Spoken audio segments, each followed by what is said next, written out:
ses parents, choisit pas sa famille. Être né quelque part, c'est toujours un hasard pour celui qui est né.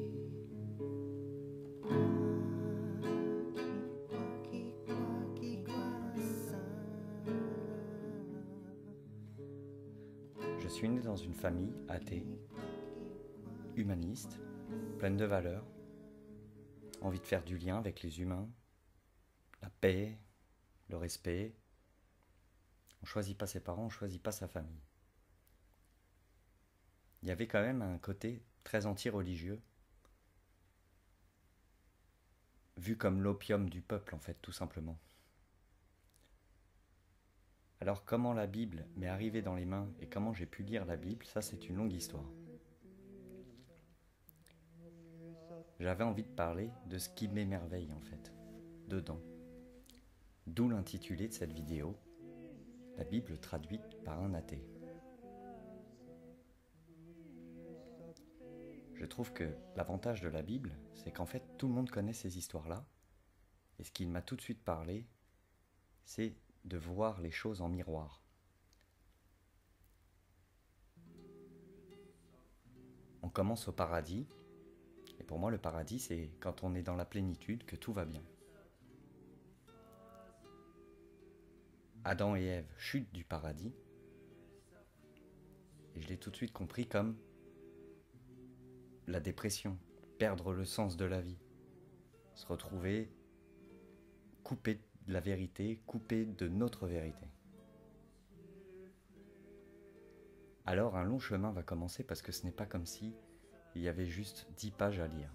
Surtout qu'il y a des passages qui sont assez illisibles, notamment les nombres, la sémantique. Le premier personnage marquant, c'est Noé. Dieu a décidé de tout détruire, c'est l'histoire. Et moi je pense que c'est le miroir de notre côté destructeur. On est capable de tout ravager dans notre vie. À ce moment-là, on va se retrouver seul, perdu dans notre arche, au milieu des eaux, des tempêtes. C'est notre déluge en fait. Dans cette arche, il y a tous les couples d'animaux, c'est-à-dire si ça gazouille à l'intérieur. Donc en fait, on est profondément enfoui en soi, avec toute notre bestialité, mais aussi le potentiel de tout réensemencer. Puis il va retrouver la terre ferme, et là, il va se retrouver dans une ivresse. Pour moi, c'est dès qu'on retrouve du sens. On retrouve une joie immense, importante en nous. Le deuxième personnage qui me parle beaucoup, c'est Abraham. On va lui dire « Parcours le monde à la recherche de toi-même ». C'est-à-dire, va vivre des expériences. Fais le tour des choses, et tu n'en tireras qu'une seule chose, c'est apprendre sur toi-même. Un peu comme énormément d'histoires vont raconter les péripéties de quelqu'un, et finalement, il n'avait qu'à se retrouver à son point de départ, et tout son trésor était là. Un autre point qui est intéressant avec Abraham, c'est qu'il ne verra jamais la terre promise. Il sera le bâtisseur de génération en génération, et un jour, une de sa descendance verra la terre promise. Et pour moi, c'est un peu se couper de nos idéaux, de vouloir que tout change d'un coup, et accepter que finalement, notre utopie, elle arrivera sûrement, mais ce n'est pas sûr que ce soit nous qui la vivions.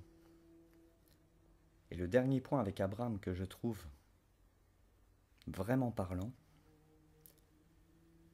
c'est qu'on va lui demander de sacrifier son fils.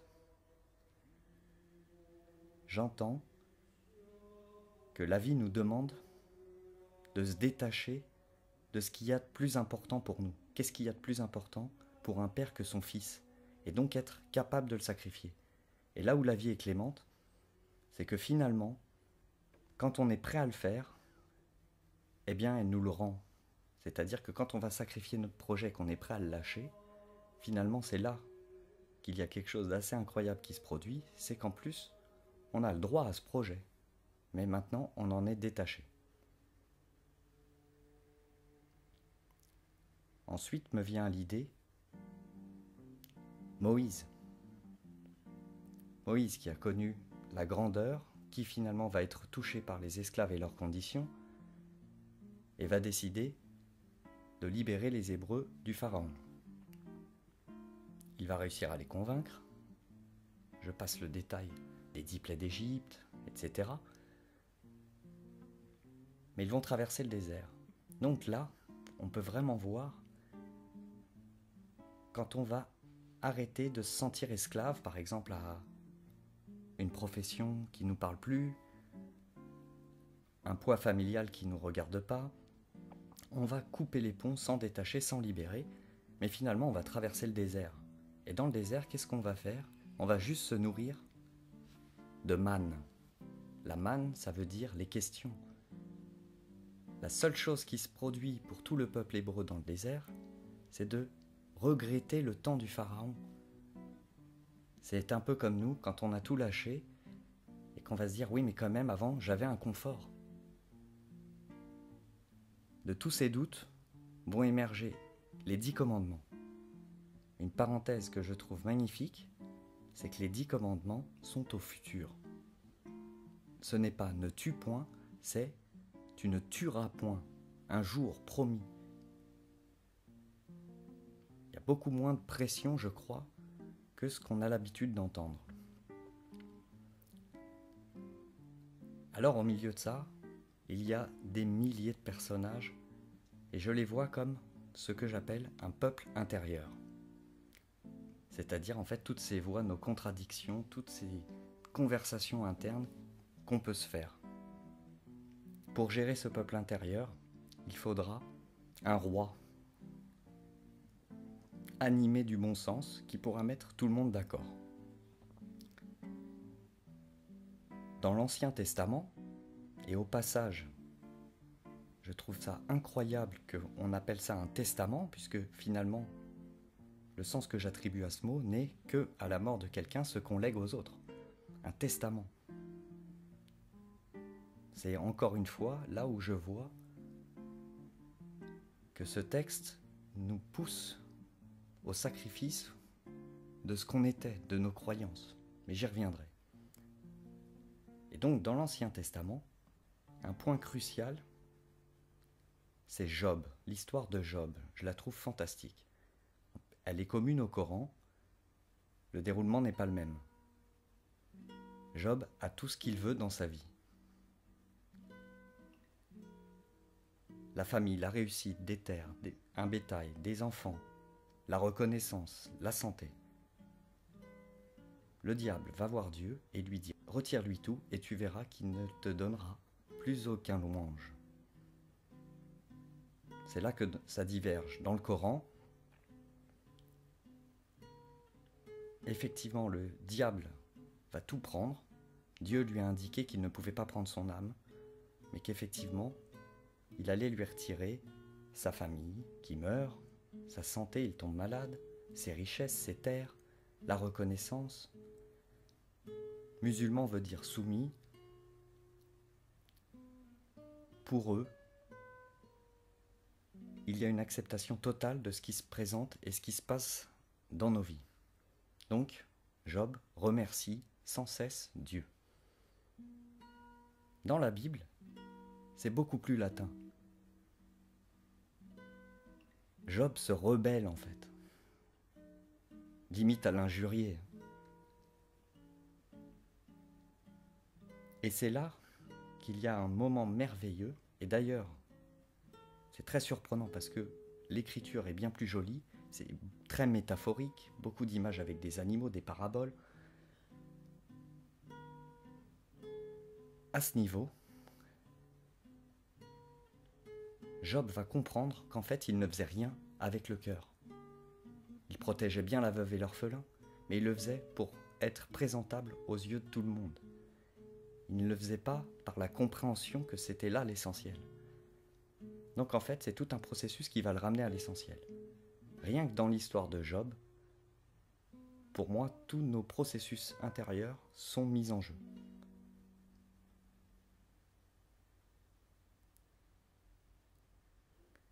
Pourquoi je me permets de me présenter ainsi et de parler de la Bible? Et parce que dans les Proverbes, il est marqué énormément de choses. Il est marqué, c'est une réelle invitation à étudier la science, à écouter les opinions des autres.